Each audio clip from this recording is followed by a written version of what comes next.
ಮಾವು ಬೆಳೆಗಾರರ ಸಂಕಷ್ಟ ಆಲಿಸಿದ ಕೇಂದ್ರ ಸರ್ಕಾರ ಕೊನೆಗೂ ಗುಡ್ ನ್ಯೂಸ್ ಕೊಟ್ಟಿದೆ. ಸಮಸ್ಯೆ ಬಗ್ಗೆ ಮಾತನಾಡಲು ಕೇಂದ್ರ ಸಚಿವ ಎಚ್.ಡಿ. ಕುಮಾರಸ್ವಾಮಿ ಕೇಂದ್ರದ ಕೃಷಿ ಸಚಿವ ಶಿವರಾಜ್ ಸಿಂಗ್ ಚೌಹಾಣ್ರನ್ನ ಭೇಟಿ ಮಾಡಿದ್ರು. ಈ ವೇಳೆ ತಕ್ಷಣವೇ ಮಾವಿಗೆ ಬೆಂಬಲ ಬೆಲೆ ಘೋಷಿಸುವ ಭರವಸೆ ಕೊಟ್ಟಿದ್ದಾರೆ.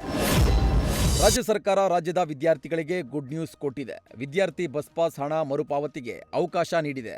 ಕೆಎಸ್ಆರ್ಟಿಸಿ, ಬಿಎಂಟಿಸಿ, ಎನ್‌ಡಬ್ಲ್ಯೂ-ಕೆಆರ್‌ಟಿಸಿ, ಕೆಕೆಆರ್‌ಟಿಸಿ ನಿಗಮದಿಂದ ಹಣ ವಾಪಸ್ಗೆ ಆದೇಶ ನೀಡಿದೆ. ಈ ಸಾಲಿನ ವಿದ್ಯಾರ್ಥಿ ಬಸ್ ಪಾಸ್ ಶುಲ್ಕ ಮರುಪಾವತಿಗೆ ಅರ್ಜಿ ಆಹ್ವಾನಿಸಲಾಗಿದೆ. ಫುಟ್ಪಾತ್ ಒತ್ತುವರಿ ತೆರವು ಮಾಡಲು ಅಧಿಕಾರಿಗಳಿಗೆ ಬೆಂಗಳೂರು ಅಭಿವೃದ್ಧಿ ಸಚಿವ ಕೃಷ್ಣ ಬೈರೇಗೌಡ ಖಡಕ್ ಸೂಚನೆ ಕೊಟ್ಟಿದ್ದಾರೆ. ಅಧಿಕಾರಿಗಳೊಂದಿಗೆ ನಡೆದ ಸಭೆಯಲ್ಲಿ ಮಾತನಾಡಿದ ಸಚಿವ, ಪಾದಚಾರಿ ಮಾರ್ಗಗಳ ಒತ್ತುವರಿ ತೆರವುಗೊಳಿಸಿ ಸಾರ್ವಜನಿಕರ ಉಪಯೋಗಕ್ಕೆ ಅವಕಾಶ ಮಾಡಿಕೊಡಬೇಕು ಅಂತ ಹುಕುಂ ಹೊರಡಿಸಿದ್ದಾರೆ. ಸಿಸಿಬಿ ಪೊಲೀಸರು ರೌಡಿ ಶೀಟರ್ಗಳಿಗೆ ಬಿಗ್ ಶಾಕ್ ಕೊಟ್ಟಿದ್ದಾರೆ. ರೌಡಿ ಚಟುವಟಿಕೆಗಳಿಗೆ ಬ್ರೇಕ್ ಹಾಕಲು ದಿಢೀರ್ ಕಾರ್ಯಾಚರಣೆ ನಡೆಸಿದ್ದಾರೆ.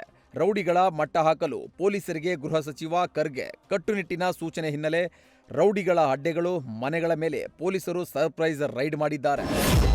ಟ್ರಾಫಿಕ್ ಫೈನ್ ಇದ್ರೆ ಈಗಲೇ ಕ್ಲಿಯರ್ ಮಾಡ್ಕೊಳ್ಳಿ, ಯಾಕಂದ್ರೆ ಮತ್ತೆ 50% ಡಿಸ್ಕೌಂಟ್ ಆಫರ್ ಸಿಗ್ತಾ ಇದೆ ಅಂತ ಅಪಾರ ಸಾರಿಗೆ ಆಯುಕ್ತೆ ಓಂಕಾರೇಶ್ವರಿ ಮಾಹಿತಿ ನೀಡಿದ್ದಾರೆ. 1991ರಿಂದ 2022ರ ಮಧ್ಯೆ ಇರುವ ಫೈನ್ಗಳಿಗೆ ಇದು ಅನ್ವಯ ಅಂತ ತಿಳಿಸಿದ್ದಾರೆ. ಜೂನ್ 21ರಿಂದ ಜುಲೈ 10ರವರೆಗೂ ಈ 50% ಆಫರ್ ಇರಲಿದೆ. ಅಕ್ರಮ ವ್ಯವಹಾರ ಆರೋಪದ ಅಡಿ ಅಬಕಾರಿ ಹೆಚ್ಚುವರಿ ಆಯುಕ್ತ ವೈ ಮಂಜುನಾಥ್ ಮೇಲೆ ಇಡಿ ದಾಳಿ ಮಾಡಿ ಶಾಕ್ ಕೊಟ್ಟಿದೆ. ಬೆಳಗಾವಿ ಸೇರಿ 10ಕ್ಕೂ ಹೆಚ್ಚು ಕಡೆಗಳಲ್ಲಿ ಏಕಕಾಲದ ದಾಳಿ ಮಾಡಲಾಗಿದೆ. ಈ ವೇಳೆ ಬೆಳಗಾವಿ ನಗರದ ಟಿವಿ ಸೆಂಟರ್ನ ನಿವಾಸದಲ್ಲಿ ಅಪಾರ ಚಿನ್ನ ಪತ್ತೆಯಾಗಿದೆ. ಜೊತೆಗೆ ಬೇನಾಮಿ ಬಾರ್ ಲೈಸೆನ್ಸ್, ಆಸ್ತಿ ದಾಖಲೆಗಳು ಪತ್ತೆಯಾಗಿದೆ. ಮೈಸೂರಲ್ಲಿ ಮುಂದುವರಿದ ಇಡಿ ದಾಳಿ ವೇಳೆ ಬ್ಯಾಂಕ್ ಲಾಕರ್, ಬಾವಲಿ ಬಾರ್ಗಳಲ್ಲೂ ತಲಾಶ್ ನಡೆಸಲಾಗಿದೆ. ಈ ವೇಳೆ ಮನೆಯಲ್ಲಿ ಅಪಾರ ಪ್ರಮಾಣದ ಬಾರ್ ಲೈಸೆನ್ಸ್ಗಳು ಪತ್ತೆಯಾಗಿವೆ. ಬೇನಾಮಿ ಬಾರ್ ಲೈಸೆನ್ಸ್ಗಳ ಕುರಿತು ಶಂಕೆ ಹಿನ್ನೆಲೆ ಅಬಕಾರಿ ಹೆಚ್ಚುವರಿ ಆಯುಕ್ತ ವೈ ಮಂಜುನಾಥ್ ಆಪ್ತರಾಗಿರುವ ಮೈಸೂರಿನ ದಟ್ಟಗಹಳ್ಳಿಯಲ್ಲಿರುವ ಯಮುನಾ ನಿವಾಸದ ಮೇಲೆ ದಾಳಿ ಮಾಡಿ ತಪಾಸಣೆ ಮಾಡಲಾಗಿದೆ. ಸದ್ಯ ಇಡಿ ಅಧಿಕಾರಿಗಳು ಯಮುನಾರನ್ನ ಬಂಧಿಸಿದ್ದಾರೆ.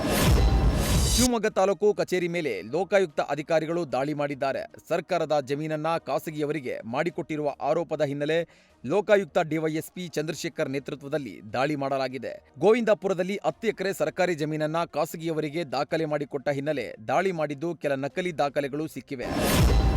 ಸರ್ಕಾರಿ ಕಚೇರಿ ಅವಧಿಯಲ್ಲಿಯೇ ಕೆಬಿಜೆಎನ್ಎಲ್ ಸಿಬ್ಬಂದಿ ಡಾಬಾದಲ್ಲಿ ಗುಂಡು ಪಾರ್ಟಿ ಮಾಡಿದ್ದಾರೆ. ಕಚೇರಿಗೆ ಚಕ್ಕರ್ ಹಾಕಿದ ಕೆಬಿಜೆಎನ್ಎಲ್ ಸಿಬ್ಬಂದಿ ಡಾಬಾದಲ್ಲಿ ಮಸ್ತ್ ಎಣ್ಣೆ ಪಾರ್ಟಿ ಮಾಡಿ ಅಮೋಘ ಸಾಧನೆ ಮಾಡಿದ್ದಾರೆ.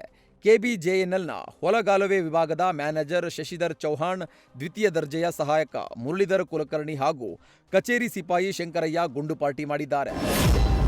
ಕಾಂಗ್ರೆಸ್ ಸಮಾರಂಭದ ಬ್ಯಾನರ್ನಲ್ಲಿ ಮಾಜಿ ಸಿಎಂ ಸಿದ್ದರಾಮಯ್ಯ ಫೋಟೋ ಮಿಸ್ ಆಗಿದೆ. ಕಲಬುರಗಿಯ ಕಾಂಗ್ರೆಸ್ ಕಚೇರಿಯಲ್ಲಿ ನಡೆದ ಎಂಎಲ್ಸಿ ತಿಪ್ಪಣ್ಣಪ್ಪ ಕಮಕನೂರ್ ಅಭಿನಂದನಾ ಸಮಾರಂಭದ ವೇದಿಕೆ ಬ್ಯಾನರ್ನಲ್ಲಿ ಸಿದ್ದರಾಮಯ್ಯ ಭಾವಚಿತ್ರ ಹಾಕುವುದನ್ನೇ ನಾಯಕರು ಮರೆತಿದ್ದಾರೆ. ಇದಕ್ಕೆ ಕುರುಬ ಸಮುದಾಯ ಆಕ್ರೋಶ ವ್ಯಕ್ತಪಡಿಸಿದೆ.